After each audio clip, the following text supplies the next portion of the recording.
felicitar e agradecer toda a dedicação de todas as mulheres profissionais de saúde do nosso país, desde as unidades sanitárias de base, centros de saúde, delegacias de saúde, hospitais regionais e centrais, sobretudo as que estejam neste preciso momento a cuidar de alguém que esteja no seu leito, nas unidades de cuidados intensivos, no diálise, na oncologia, em todos os leitos das nossas estruturas de saúde.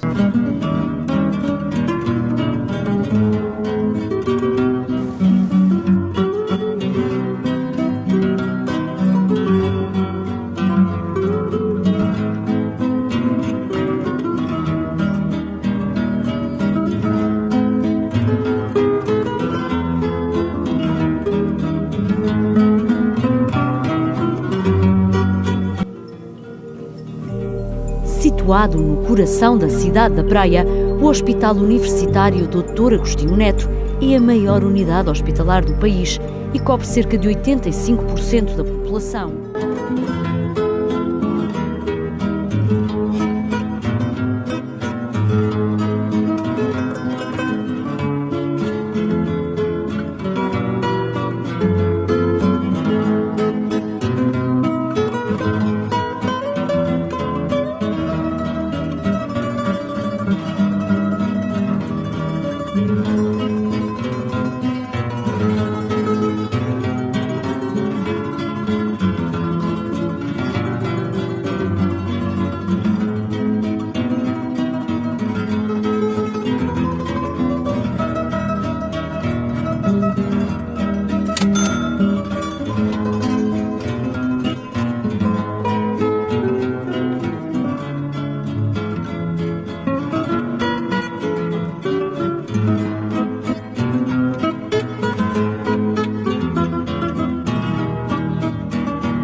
Uma doença altamente infectocontagiosa e perigosa que pode deixar graves sequelas, sobretudo em pessoas não vacinadas.